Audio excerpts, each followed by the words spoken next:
उत्तर प्रदेश एक ऐसी जमीन जो अपने आप में एक दुनिया है, विशाल, गहरी और विरोधाभासों से भरी हुई। एक तरफ यहाँ सदियों पुरानी आस्था है, परंपराएं हैं, तो दूसरी तरफ 21वीं सदी की ऊंची उड़ान भरने की जबरदस्त महत्वाकांक्षा। तो आइए आज हम भारत के इसी दिल की धड़कन, इसकी पेचीदा कहानी को समझने की कोशिश करते हैं। जरा इस नंबर को देखिए, 24 करोड़ 10 लाख। ये कोई मामूली आंकड़ा नहीं है, ये है उत्तर प्रदेश की आबादी। सोचिए, दुनिया के कई बड़े बड़े देशों की कुल आबादी से भी कहीं ज्यादा। और यही वो पैमाना है जिस पर इस प्रदेश की हर कहानी, हर चुनौती और हर कामयाबी को तौलना पड़ता है। मतलब अंदाजा लगाइए, अगर उत्तर प्रदेश एक अलग देश होता ना, तो जनसंख्या के मामले में ये पाकिस्तान और ब्राजील जैसे देशों से भी आगे निकल जाता।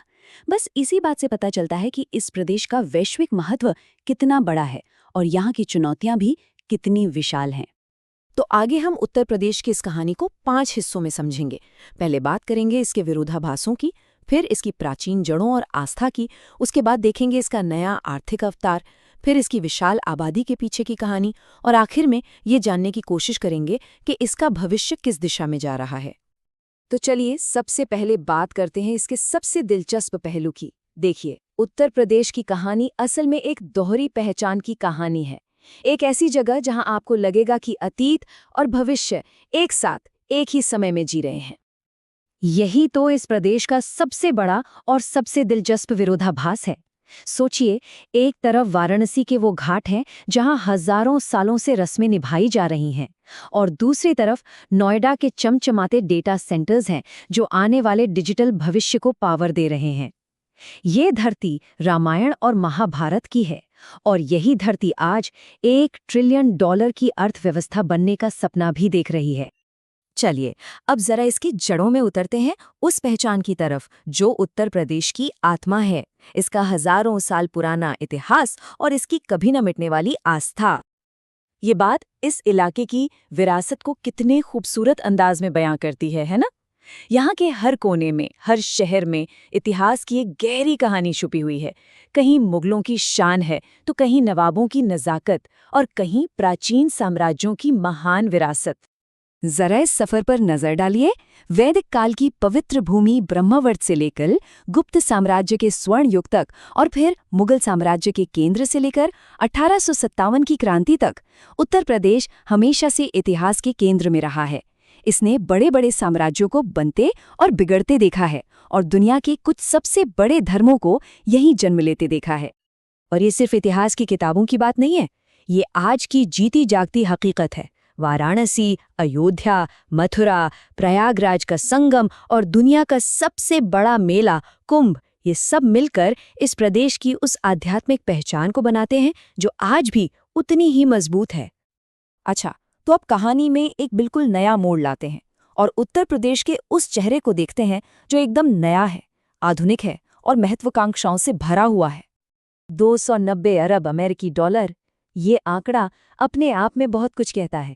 ये दिखाता है कि उत्तर प्रदेश अब सिर्फ अपनी कृषि प्रधान राज्य वाली पुरानी छवि से बाहर निकल रहा है, और अब ये एक आर्थिक महाशक्ति बनने की दौड़ में तेजी से आगे बढ़ रहा है। देखिए, यहाँ उत्तर प्रदेश की 2 आर्थिक कहानियां एक साथ चल रही हैं। एक तरफ ये आज भी भारत का अन्न का कटोरा है जो देश का पेट भरता है, वहीं दूसरी तरफ ये टेक्नोलॉजी, सर्विसेज और बड़े बड़े इंफ्रास्ट्रक्चर प्रोजेक्ट्स का एक नया हब बन रहा है जो भविष्य के भारत को एक नई शक्ल दे रहा है। और ये सिर्फ बातें नहीं हैं, इसका एक बढ़िया उदाहरण है डेटा सेंटर्स को लेकर सरकार का बड़ा प्लान। डेटा सेंटर्स, आप जानते हैं, डिजिटल इकोनॉमी की रीढ़ की हड्डी होते हैं, और उत्तर प्रदेश का लक्ष्य है कि वो इस क्षेत्र में देश का लीडर बने। अब बात करते हैं उन 24 करोड़ लोगों की जो इस प्रदेश को घर कहते हैं, उनके सपनों की, उनकी उम्मीदों की और उन चुनौतियों की जिनका वो हर रोज सामना करते हैं। ये चार्ट देखिए, ये एक बड़ी सामाजिक चुनौती की तरफ इशारा करता है। साक्षरता दर में सुधार तो हुआ है, लेकिन ये अभी भी राष्ट्रीय औसत से काफी पीछे है। और जो ज्यादा चिंता की बात है, वो है पुरुषों और महिलाओं की साक्षरता दर में एक बहुत बड़ा फासला। और ये आंकड़े एक बहुत ही गंभीर तस्वीर हमारे सामने रखते हैं। सोचिए, लगभग 6 करोड़ लोग गरीबी रेखा से नीचे जी रहे हैं। प्रदेश के अलग अलग हिस्सों में विकास का स्तर भी बहुत अलग है और एक बहुत बड़ी युवा आबादी है जो अच्छे मौकों की तलाश में है। ये वो चुनौतियां हैं जो प्रदेश के विकास के रास्ते में खड़ी हैं। और जाहिर है, इतनी बड़ी आबादी का पर्यावरण पर दबाव पड़ना तो लाजमी है। प्रदेश के कई शहर आज वायु प्रदूषण की गंभीर समस्या से जूझ रहे हैं और हमारी पवित्र नदियां भी बढ़ते प्रदूषण का शिकार हो रही हैं। लेकिन ऐसा नहीं है कि इन चुनौतियों से निपटने के लिए कुछ हो नहीं रहा। UP clean air management project हो या नमामि गंगे कार्यक्रम, ये कुछ ऐसे जरूरी कदम हैं जो इन समस्याओं को हल करने की दिशा में उठाए जा रहे हैं और ये उम्मीद जगाते हैं। तो आखिर में हम फिर से उसी सवाल पर आ जाते हैं कि कैसे प्राचीन और आधुनिक उत्तर प्रदेश की ये दो अलग अलग कहानियां मिलकर एक नया भविष्य बनाएंगी। और इस पूरी कहानी को समेटने के लिए संगम से बेहतर शायद कोई शब्द हो ही नहीं सकता। जैसे प्रयागराज में गंगा, यमुना और सरस्वती का पवित्र मिलन होता है, ठीक वैसे ही आज उत्तर प्रदेश में परंपरा और आधुनिकता का एक शक्तिशाली संगम हो रहा है। और यही सबसे दिलचस्प बात है। प्रदेश का भविष्य उसके अतीत से कटकर नहीं बन सकता। इसका विकास इसकी गहरी सांस्कृतिक जड़ों पर ही खड़ा होगा। यही जड़ें इसे ताकत भी देती हैं और इसके सामने चुनौतियां भी रखती हैं।